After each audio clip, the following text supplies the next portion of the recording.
Viewers, तो कैसे हैं आप लोग। तो लास्ट वीडियो में हमने देखा था कि कैसे ये प्रोसेस होती है रिकॉम्बिनेंट डीएनए फॉर्मेशन की। And this is NCERT rapid revision series और चैप्टर चल रहा है हमारा बायोटेक्नोलॉजी।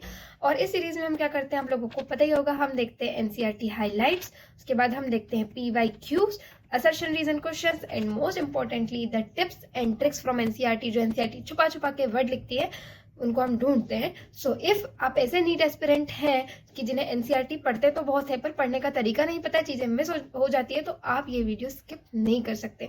तो चलो आगे शुरू करते हैं। हमारा आज का टॉपिक है पैलिंड्रोम एंड फर्दर जो भी आगे। तो पैलिंड्रोम क्या होता है, तो देखो वर्ड पैलिंड्रोम का मतलब होता है कि आगे पीछे से हम जैसा भी पढ़ेंगे सेम, जैसे कि मलयालम, ठीक है, जैसे कि न या न, आगे से भी पढ़ो तो न या न, पीछे से पढ़ो नयन, ऐसे। पर जब हम डीएनए सीक्वेंस की बात करते हैं तो पैलिंड्रोम कुछ अलग होता है। जैसे कि दोनों स्ट्रैंड पे जब हम पढ़ेंगे सेम डायरेक्शन में, जैसे हमने 5:3 डायरेक्शन लिया, तो यहाँ पे हम 5:3 डायरेक्शन में पढ़ रहे हैं GAATTC 5:3 डायरेक्शन में। अब दूसरे स्ट्रैंड पे हमने पढ़ा 5:3 डायरेक्शन में, तो GAATTC सेम है, तो इसको हम कहते हैं पैलिंड्रोम, ठीक है। अब अगर हम 3-5 पढ़ेंगे CTTAAG और इधर भी 3-5 पढ़ेंगे तो भी ऐसा ही है, ऐसे ही हमारी एनसीईआरटी कहती है, ठीक है। उसके बाद देखो एक क्वेश्चन आया था, the specific palindrome sequence which is recognised by Eco R1 है, तो वो हमने देख लिया था इधर GAATTC और उसका अपोजिट सेम अपोजिट स्ट्रैंड पे, तो इसका आंसर हो जाएगा D। गो थ्रू इट, ये 2020 में क्वेश्चन पूछा गया था। अब देखो, restriction enzyme cut the strand of a DNA a little away from the centre of the palindrome side but between the same two bases on the opposite strand. मतलब अभी क्या कह रहा है, little away from the centre, मतलब एकदम बीच से cut नहीं करता है, सेंटर से थोड़ा दूर कटेगा, पर हमेशा दो सेम बेस पेयर के बीच में काट रहा है, जैसे इको R1 G और A के बीच में कट कर रहा था, ठीक है। This leaves a single stranded portion at the end. उसकी वजह से क्या हो रहा है कि एक साइड ना कम पोर्शन बच रहा है और एक साइड थोड़ा ज्यादा बेस पेयर बच रहा है, तो उनसे हम बोलते हैं कि ओवर हैंगिंग स्ट्रेचेस बन रहे हैं, ठीक है। ओवर हैंगिंग स्ट्रेचेस को हम कहते हैं स्टिकी एंड्स, ठीक है। तो ये थोड़ा जो चैप्टर है कंसेप्चुअल है, तो सोच के करिए, ऐसा मत सोचिए क्या हो रहा है, क्या है स्टिकी है। इमेजिन करिए कि डीएनए है, उसको ऐसे कट कर दिया, उसके बेस पेयर उठा के रख दिए, ये यहाँ पे स्टिकी एंड दोनों साइड बन गए, ठीक है। On each end there are named so because they form hydrogen bond with their complementary cut counterpart. अब देखो वो जो कॉम्प्लीमेंट्री कट काउंटर पार्ट है दूसरे डीएनए का, उसके साथ हाइड्रोजन बॉन्ड्स बनाएंगे। ये कौन से बॉन्ड बनाएंगे, ये आपको याद रखना है, हाइड्रोजन बॉन्ड्स, ठीक है। The stickiness of the end facilitate the action of the enzyme DNA ligase. पहले भी मैंने बता दिया था कि जैसे कि मॉलिक्यूलर सीजर होती है रेस्ट्रिक्शन एंजाइम, वैसे ही मॉलिक्यूलर ग्लू होता है डीएनए लाइगेज। तो ये उसको उसके एक्शन को फैसिलिटेट कर रहे हैं। लाइगेज तो उनको जोड़ेगा ही, पर अगर ये स्टिकी एंड बनेंगे तो लाइगेज का काम इजी हो जाएगा। अब देखो, restriction endonuclease are used in genetic engineering to form recombinant molecule of DNA which are composed of DNA from different source and genomes. ये हमने पूरे चैप्टर में यही डिस्कस किया है, ये लाइन उन्होंने ऐसे ही लिखी है। When cut by the same restriction enzyme. अब देखो, ओ शिट, तो 1 मिनट, कुछ तो भी हो गया, चलो ठीक है, वापस आ जाते हैं। हाँ, लेकिन अब ये क्या कह रहे हैं, when cut by the same restriction enzyme, मतलब कि सेम रेस्ट्रिक्शन एंजाइम से ही दोनों को कट करना है। जैसे हम दो डीएनए को मिक्स कर रहे हैं, रिकॉम्बिनेशन बना रहे हैं, तो एक रेस्ट्रिक्शन एंजाइम अपने स्पेसिफिक बेस पेयर पे ही कट करेगा, तो दूसरा अगर हमने यूज कर लिया कि एक डीएनए में इससे काट दिया, दूसरे में इससे काट दिया, तो स्टिकी एंड्स अलग अलग बनेंगे ना, तो फिर डीएनए लाइगेज की हेल्प से वो जुड़ नहीं पाएंगे। तो आपको सेम रेस्ट्रिक्शन एंजाइम यूज करना है। This is a very good concept अगर आप समझना चाहें तो। The resultant DNA fragment have the same kind of sticky end and this can be joined together। जैसे बार बार मैं कुछ तो भी खोल दे रही हूँ, चलो, ये हमारा फॉरेन डीएनए जो हमको उस प्लाज्मिड में ऐड करना है। अब हमने इसको एक रेस्ट्रिक्शन एंजाइम से काटा, तो इसने ये पोर्शन बनाया, प्लस हमने हमारे प्लाज्मिड को भी उसी से कट किया, तो उसने यहाँ पे उसके लिए ओवर हैंगिंग स्ट्रेचेस बना दिए सेम, फिर ये यहाँ के डीएनए लाइगेज की हेल्प से जुड़ गया। अब ये क्या हुआ, रिकॉम्बिनेंट डीएनए, रिकॉम्बिनेंट प्लाज्मिड है ये, ठीक है, ये रिकॉम्बिनेंट प्लाज्मिड है। अब हम करेंगे इसका ट्रांसफॉर्मेशन।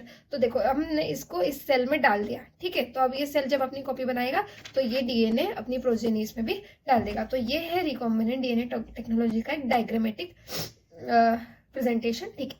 अब देख, you may have realized that normally unless one cut the vector in the source DNA with the same restriction enzyme the recombinant vector molecule cannot be created। ये लाइन पे आप स्टार लगा दीजिए, जब तक आप वेक्टर जो सोर्स डीएनए है प्लस प्लाज्मिड डीएनए है दोनों को सेम रेस्ट्रिक्शन एंजाइम से नहीं कट करोगे, तब तक आप रिकॉम्बिनेंट डीएनए नहीं बना पाओगे, क्योंकि स्टिकी एंड्स क्रिएट नहीं होंगे। अब देखो, हमने कट तो कर दिया, पर ऐसा तो नहीं कि पेपर है कट किया, उठा लिया, जोड़ दिया, ये सब एक बहुत छोटे लेवल पे हो रहा है, तो हमको सब कुछ अच्छी अच्छी टेक्नोलॉजी यूज करनी पड़ेगी।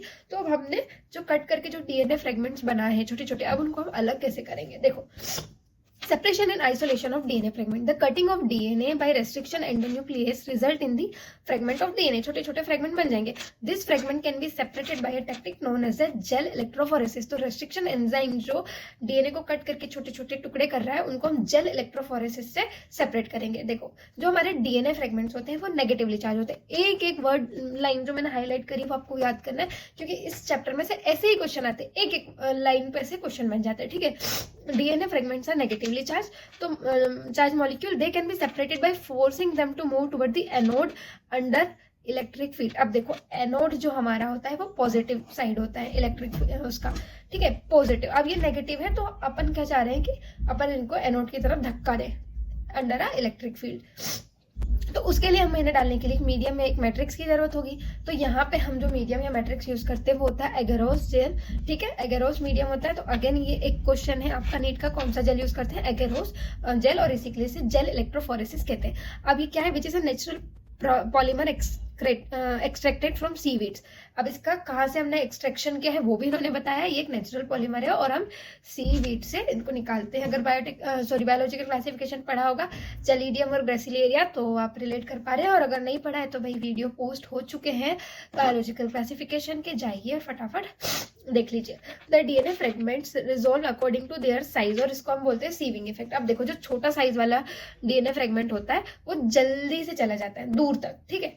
तो देखो the smaller the fragment size the farther it moves. यहाँ पे दिख रहा है ये जो बड़े बड़े फ्रेगमेंट है वो पास में ही रह गए. हमने ये वेल्स है इनमें हमने डीएनए के फ्रेगमेंट्स वाला जो हमारे पास था ये फ्रेगमेंट्स हो गए सारे डाल दिए.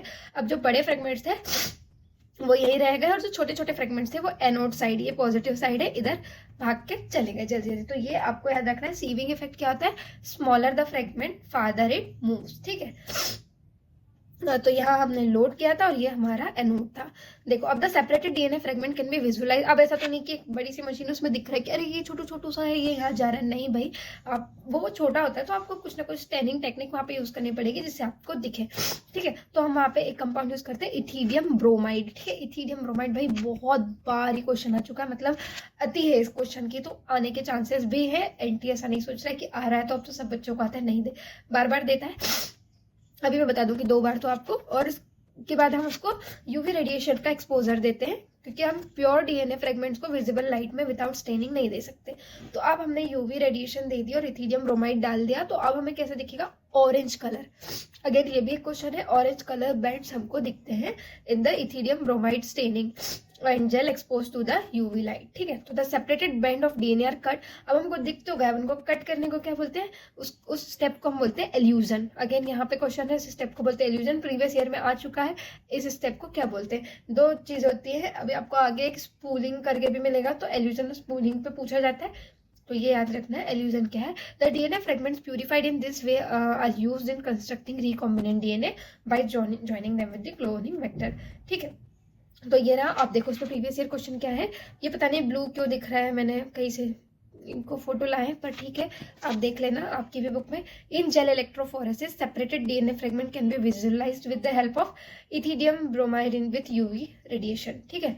या कंफ्यूज करने की कोशिश की इंफ्रारेड बोल के, पर आपको आपका आंसर याद रखना है. The DNA fragment separated on the agarose gel can be visualise after staining with ethidium bromide. ठीक है. अगेन अब देखो यहाँ पे एक क्वेश्चन वो बोल सकते हैं कि एक ऑप्शन में वो इथीडियम ब्रोमाइड दे दे और एक ऑप्शन में वो यूवी रे दे दे, अगर एनटीए ने इतना ज्यादा सोचा तो. पर आपको देखना है कि उसने स्टैनिंग बोली है. स्टैनिंग हम केमिकल से ही कर रहे हैं, यूवी लाइट में हम बस उसे देख रहे हैं. तो ethidium bromide. What is the criterion for DNA fragment movement on agarose gel during gel electrophoresis? The smaller the fragment size the farther it moves. First वाले ही सही है. Positively charged fragment move far, positive तो होता ही नहीं है DNA. Negatively charged do not move, सारे ही डीएनए नेगेटिवली चार्ज होते हैं. The larger the fragment the farther it move. नहीं, ए वाला सही है. तो this is all about the second part, मतलब रेस्ट्रिक्शन एंजाइम हमारा खत्म होता है. तो हम पढ़ रहे हैं बायोटेक्नोलॉजी के टूल्स और पहला था रेस्ट्रिक्शन एंजाइम, वो खत्म कर लिया. दूसरा है हमारा क्लोनिंग वेक्टर जो कि हम अगले वीडियो में पढ़ेंगे. आवाज के साथ थोड़ा सा आपको एडजस्ट करना पड़ेगा जुकाम की वजह से. बाकी अगर वीडियो अच्छा लगा है तो प्लीज कमेंट करके बता दीजिए ताकि हम आगे भी आपके लिए मेहनत करते रहें. आप कमेंट करते हैं हमें बड़ा अच्छा लगता है, और अगर कहीं कमी है तो वो भी बताइएगा. और अगर अच्छे लग ही रहे वीडियोस तो सब्सक्राइब भी कर दीजिए. The PCB point. मिलते हैं आपको अगले वीडियो.